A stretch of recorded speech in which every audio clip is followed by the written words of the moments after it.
Dr. Av Singh, Yes. thank you for joining me. Thank you for joining me and agreeing to talk to me about organics. Okay, yeah. If you can give me a little bit of your background and kind of introduce yourself.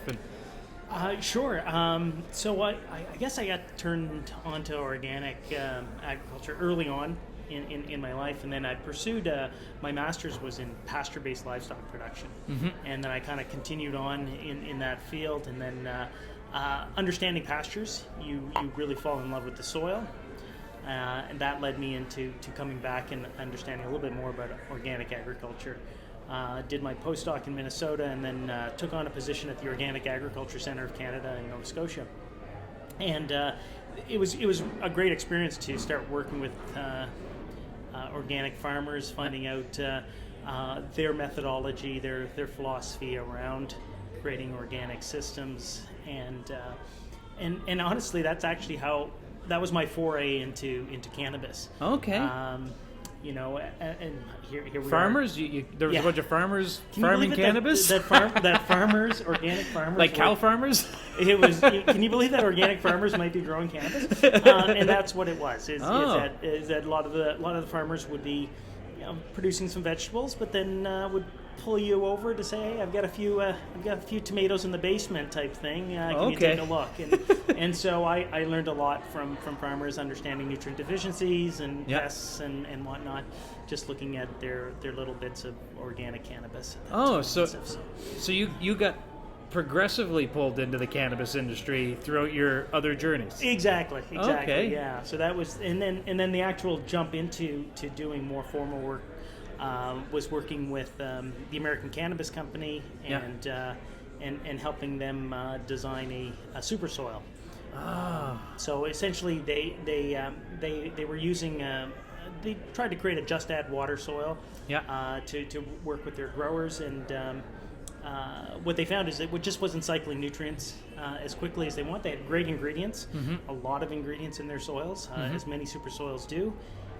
But the circulation, the availability of those nutrients wasn't happening within the short period of a cannabis life.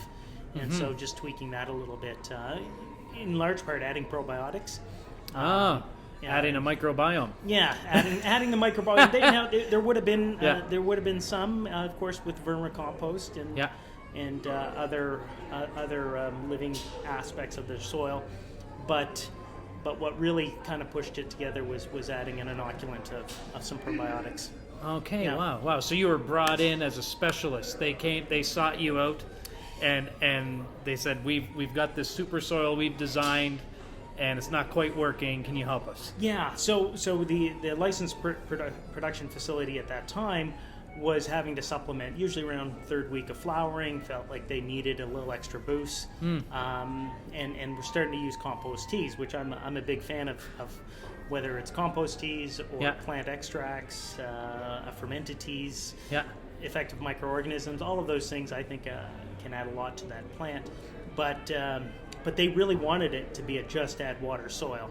So to look at the recipe that they had designed, and then saying, you've got everything in the kitchen sink in here. What you're lacking is just the bioavailability of the ingredients that were there. So the cannabis plants weren't uptaking the nutrients fast enough. The nutrients weren't being made available to the plant. As quickly as we know that in organic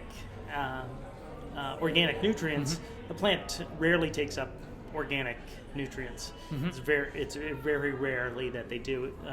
Organic nutrients have to be put into an inorganic form, so the plant can then take them up through either active or passive uptake. Yeah. So let's actually go back a little bit. So as an organic agriculture specialist, or organic soil specialist, maybe would be a little more specific. How do you define organic?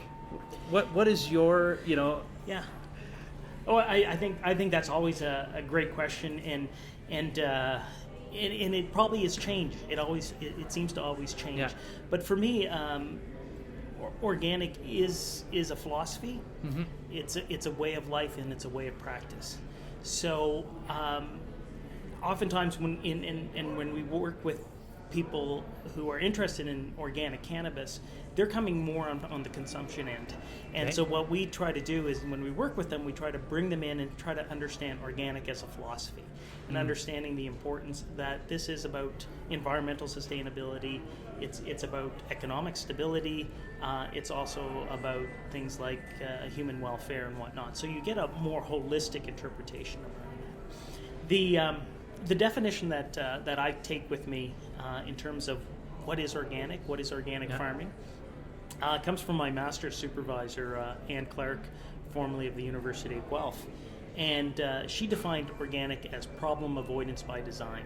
Okay. And so that concept, to me, is the best way of approaching organic, is that we kind of look at creating a system in which we're looking at as many of the parameters that may cause the system to fail, and seeing what are the holistic solutions that can mitigate those issues.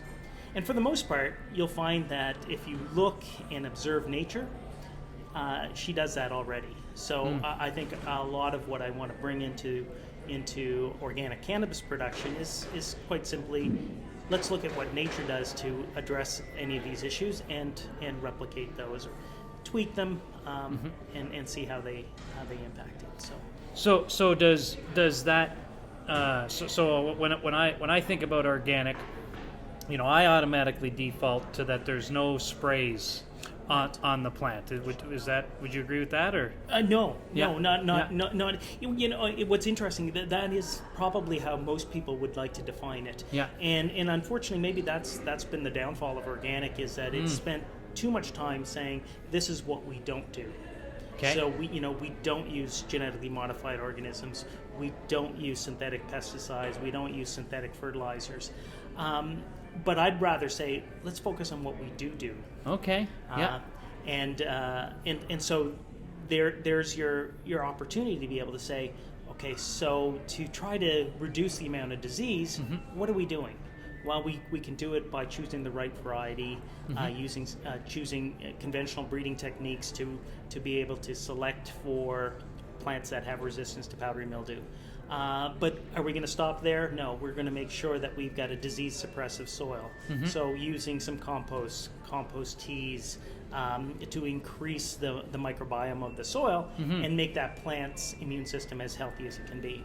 Are we going to stop with that? No, it's going to be different things like plant density and proper circulation, all of these, proper watering, maintaining balanced fertility. All of these things actually address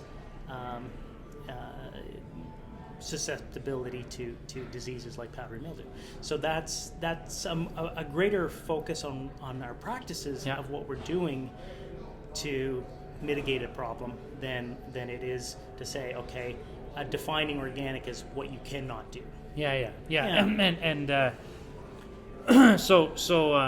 But I guess the idea is, everything you just said is that if you do everything right in a balanced or truly organic system as you would define it, I think what I'm hearing here is that should by default help you avoid the need to do extra things like, we've got a huge infestation and now we have to bring some sort of exterior compound in or chemical to spray these plants. Exactly. Yeah. It's really important to recognize that as organic farmers, you really don't have a great toolbox of reactive products. Yeah. So it's not, you can't go get the Roundup. Yeah, exactly. You don't. You got horticulture vinegar, a little citric acid. But it's just not as reactive in that sense. So we have to be somewhat either proactive or do things that are somewhat prophylactic in terms of making sure that we are reducing, managing diseases and insects, and it's very different than controlling. So oftentimes I think our philosophy has to be that there's nothing good or bad, and so we have to make sure that we want to keep the ecosystem in balance so that it's going to favor the products that we want at the end. And so what, how does your philosophy of organic and the I guess the holistic approach of growing plants in general. How does that line up with what we currently have in Canada for an organic certification? It's great question. And is that a loaded one? Well, it's once again it's the challenge that we had with in my opinion, with the organic movement was that it went from being very marginalized to now that 75% of consumers are consuming organic products on a regular basis. 75%? 75% of Canadians are in the food industry. In the food industry, yeah. are consuming regularly. Mm-hmm. So that a good portion of their what's in their grocery cart, there's going to be some organic products in there. So it's definitely boomed rapidly. The standards haven't necessarily been able to ensure that philosophically everyone is understanding what is organic agriculture. I would argue that a majority of our organic farmers have never actually read the organic standards. They know how to farm organically. Some of it's intuitive. They know, as you were describing, here are the substances that are permitted, here are the substances that are not permitted. So they have an understanding of that. And they come with their own intuition around what is a kind of a natural way to farm. So I think that the greater challenge is that the standards need to re-emphasize the importance of the intent of what is organic, and making sure that there's a better understanding of an organic philosophy and letting that dictate the way you practice organic agriculture. What that allows for is a real, in my opinion, a vetting process to say, is a monoculture of acres and acres of lettuce, as defined as being organic, truly organic? And lettuce seems to be a crop that probably shouldn't be grown in monoculture and shouldn't be grown at acres and acres in space. What it should, that seems reasonable for grains, corn, things like that. But to me, it seems like that's not really understanding the intent behind organic. Yeah. It's following the letter of the law, but perhaps not the intent of what organic agriculture should be. Yeah, because I think yet it would. Sorry to interrupt, but yet it would meet the organic standards. Yeah. So at a high level, from my understanding is the organic standards in Canada say, don't use any of these sprays, right? Mm-hmm. And this is the class of nutrient you should use or not use, right? Don't use these things. Use, I think, OMRI certified organic nutrients is one of the main certifying bodies for things you can use. It's kind of a nice little go-to list of what is often permitted. Yeah. Certifying bodies will make their own interpretation of what they will and will not allow, but OMRI is kind of a safe place, a good starting point. OMRI standing for the Organic Materials Review Institute, allowing farmers and certifying bodies to say, okay, well, somebody has tested this product and sees that it kind of meets their standards. Yeah, and I think that's about where it stops, is it not? It's kind of don't put these things on or in, but it doesn't really. I don't know if any organic certification really addresses the sustainability of the farming. Arguably, it's some of it's inherent, but it does need to go through that process of questioning. Does this make a lot of sense? Which could be one of those questions that we have to face when it comes to organic cannabis. Mm-hmm. Is it sustainable to be paying or to have these high energy costs to produce this particular medicine? Mm-hmm. And does it make a lot of sense to be growing in warehouses or hybrid greenhouses? Yeah. Should this be more in relatively in monoculture systems? Mm-hmm.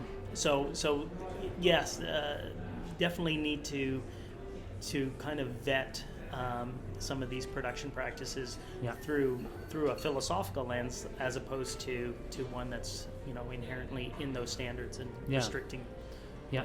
be growing. So, what are you seeing? So back back to the cannabis. Good segue. back to the cannabis and organic farming. What are you seeing in Canada right now? There's 133 LPs. Okay. Yeah. As we sit today, and there, at the time of releasing this, there might be 150. Could be only in 3 days. Work cut out for them. Yeah.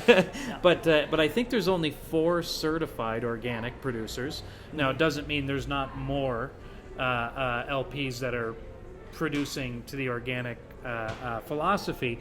But what do you see in general? What's your general assessment of what's going on in the cannabis industry? Our farming practices? Are we smoking too much? Yeah, Maui Wowie? It's interesting. I personally think that we're learning a lot more about the cannabinoid and terpene profiles, and finding that ideally that is coming from microbial activity. Yes. And so the vast majority of those 130 LPs are growing in hydroponic systems, whether they're using rock wool as their media or using a cocoa peat based media. I think only a handful, probably those 4 or 5 that are looking at organic certification, that are actually growing in soil. And soil is defined as something that has a living component to it. It has a mineral fraction in it. That's how soil is often defined, and in a proper size container. These are some of the kind of issues that organic cannabis production might run into. Is that if you're growing in a container-based system, which is what would be prevalent in the LPs that are using it, are you using enough soil to be considered organic, meeting those standards? And for the most part, the current standards, I think without a doubt that the cannabis producers, the organic cannabis producers, are already meeting those standards. Okay. So they're using enough soil, but doesn't meet the other aspects in terms of mineral fraction. So there's more than likely there's no life in the soil, right? With the hydroponics. Yeah, with hydroponics. Yeah, with the hydroponics. Yeah, most likely. I think more of these producers are going to see the benefit of probiotics, but they need to see it. They're not seeing it. They. I think more research is coming out around that, and as the public starts kind of demanding that we want more terpenes, we want, and maybe the pharmaceutical industry is saying we want more of these cannabinoids versus just THC. We know that you can get really high levels of THC using synthetic fertilizers, but you don't get the same terpene profile. You don't get everything else. You're just getting not in this. There's been some work that is showing that in high fertile soils you typically get reduced terpene production. So and that's a lot in the soluble fertility. So I think it's really.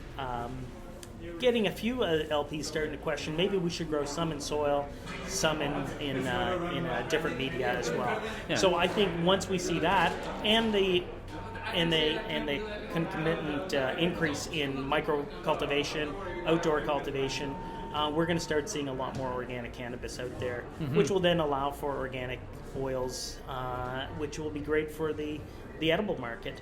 When you already have the vast majority of Canadian citizens buying something organic, the idea of edibles, and especially as we understand the demographics of those who really want to be consuming edibles, is predominantly going to be the baby boomers. And they're the ones who can actually afford organic products. Many of them can often are in that demographic that can pay a little extra. They're probably going to want that organic brownie. They're going to want the I don't know if we'll allow gummies, but they're going to want an organic edible. And and those you're going to need more than just 4 LPs meeting the demand for. Well, that makes me super happy as an incoming organic LP. Stay tuned. There you go. 5. There's going to be 5. So, but you know, it sounds it's so funny. You know, it sounds so counterintuitive to me, and this is a personal viewpoint.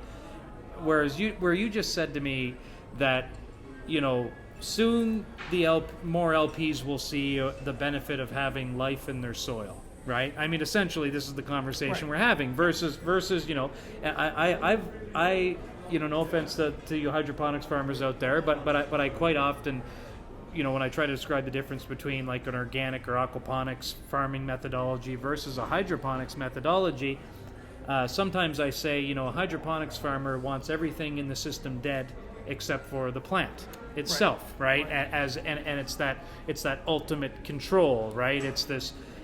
Well, you don't want, you know, they use UV filters on the water that's going into the root system, sure, and that's to kill all the microbes in the water, so that it's just getting pure water. Right. Whereas we're sitting here talking about how, you know, good soil has life in it.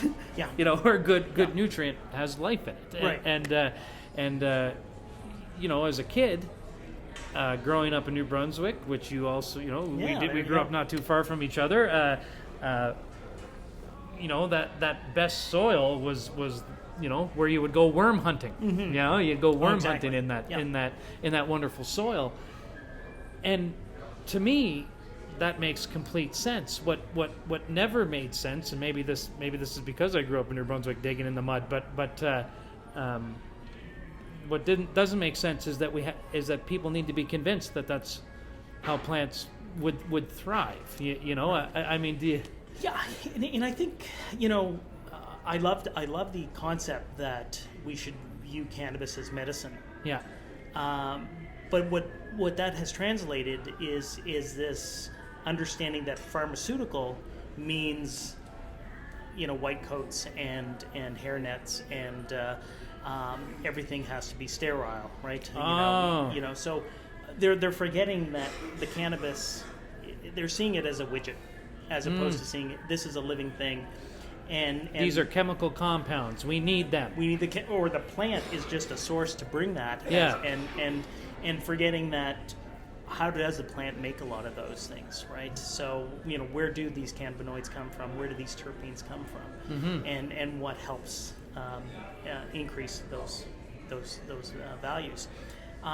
So it's a very bizarre concept to think that growing a plant in soil or growing a plant in a living system is a niche, but that's essentially what the cannabis industry has created. That those that are doing aquaponics, those that are doing living soil systems, actually are a niche market. Yeah, it's the incoming niche. Yeah, exactly. So so it's kind of bizarre that these age-old practices are what is considered novel.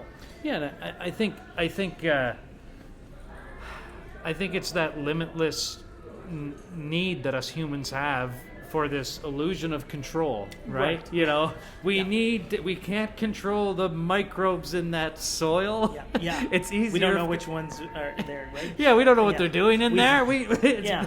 Exactly. And you know, even although I do promote the use of probiotics, it's not that I'm trying to promote one or two species, because that's the type of hubris that leads us into thinking that we have that much control. And in fact, we really want to celebrate that relationship between the plant and those living organisms, that coevolution that those species have done for thousands of years are great.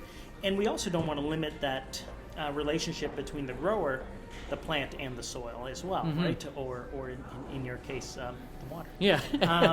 But it's really that kind of dynamic relationship that you really want to celebrate and give the opportunity to tweak it as needed for our own our own benefit, right? Yeah. I mean, that's definitely what we're trying to do there is be able to play around with the microbes to make sure that they can help produce some of the products that we want to produce. Wow. Yeah. So tell me a little bit about so what do you do? What company are you with? Like how are you making? Obviously, you're consulting on helping farmers grow cannabis. But what's your business line in the cannabis industry? Yeah, I was fortunate with at the American Cannabis Company to partner up with Randy Fleming. Yeah. And Randy Fleming's been quite engaged in the subculture of cannabis for probably 30 years. Wow.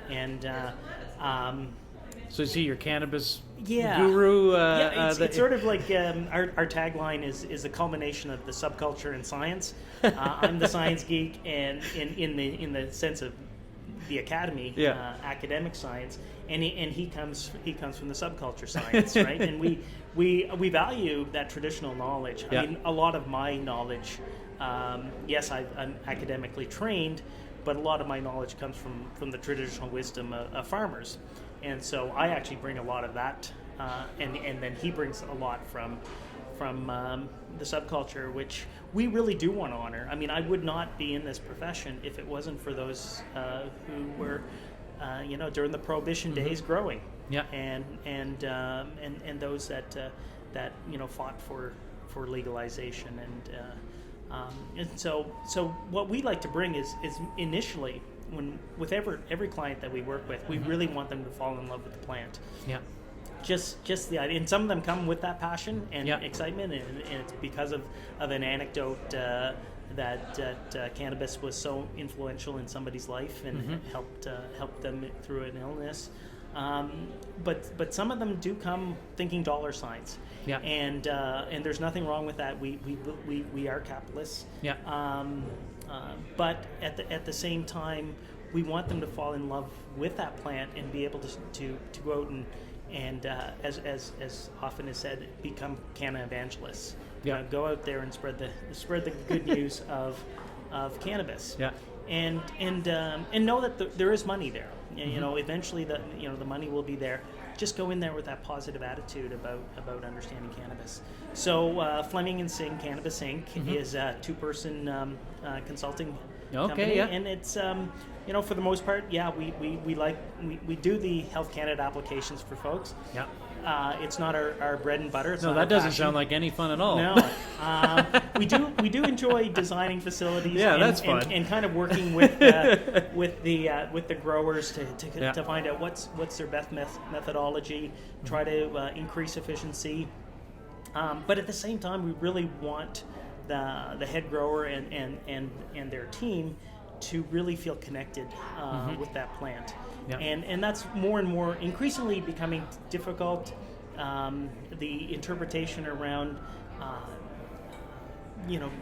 good manufacturing practices, for some people is being interpreted as let's have less contact with the plant. Yeah. And, our whole goal, our whole methodology is often to increase some of the efficiency so you can actually spend more time just observing the plant and getting a better understanding of what she actually needs, right? Yeah. So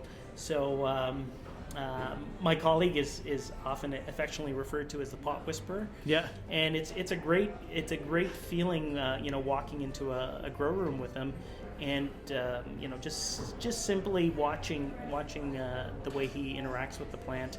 I swear they're talking to him and they're often saying, help me out in this situation, or I'm dying here. Yeah. Help me I've out. got too much light. I need more nitrogen. Exactly. Yeah. It's just kind of that nice little, and that's kind of the feeling we want to have with growers and their team is that they just go in there with a real love, because it's we like to be really honest to people getting into the business, that it can be incredibly monotonous. It can be tiresome. Yeah. It can be very long hours and hard hours. So the importance of creating a really positive atmosphere, creating a good team that works well together, and making sure that that they have a lot of ownership over their work, but at the same time that they have the ability to say, this is not working for me, and be able to make sure that the the tasks at hand don't get jeopardized because of somebody's lack of interest around them. Yeah. So making sure that your workers actually have a real passion around what they're doing, whether it's pulling fan leaves off and maybe not sticking somebody to that's their whole job. Yeah. Making sure that they have the opportunity and ability to, do a bit of the pest management work and maybe do some of the harvest work and cloning and whatnot. So doing a lot of cross training and making sure that you can create an environment within that atmosphere that is life giving, because we are producing somebody's medicine out there. That's right. And if you go in with that attitude of like this is hard work, this is terrible work, I'm bored, I don't like what I'm doing. We feel like energetically, these are female plants. We always try to. That's a good point. We always want to say these are female plants. Yeah. They're very in tune. Yeah. And that ability to make sure that you have the positive energy that's going in is so crucial. So we do a lot of work around that, trying to making sure that people understand the importance of having a positive growing environment, and which is a lot about the culture. And then, of course, the actual hands-on, growing and teaching of how to cultivate methodologies that we feel are most appropriate for Health Canada in terms of making sure you have good, consistent THC potency, reduce pathogens. We make sure that our soils and fertility don't have the heavy metals. And then, of course, only using the pesticides that are registered for the cannabis plant. So I guess one of the most important things I need to ask you is what type of music do you play to these plants? Yeah, it's really, that's a great question. Is there such thing as non-organic music? Well, so should we keep them away from Nickelback, or? I was going to say that, but I can't because they're a Canadian band. So mainly for the sativas, because they're subtropical, we try to play a lot more reggae and probably some more. And then, of course, for indicas. Are we being serious right now? Well, no, I have a PhD. There have been studies that have shown that Eastern classical music. Yeah. So like Chopin. No, that's Western classical. Oh, that's Western? Oh. Yeah, Western classical is next best to Eastern classical. So oh, okay. if you were playing some Ravi Shankar. Oh, okay, yeah. That and maybe it's the indicas that will do better with that. But yeah, there was some work shown that that actually is a thing. It was in plants in general. Yeah. That Western classical was next to Eastern classical in terms of actually. Yeah. Well, it's excellent. Yeah. So I'll help you pick out my playlist, or I'll get you to help me pick it out. I don't know how it'll work with fish and what they need. Oh yeah, we just. We just play a lot of maritime East Coast music. That works well. For the fish. But yeah. Doctor, thank you very much. Thanks so much, It was a pleasure.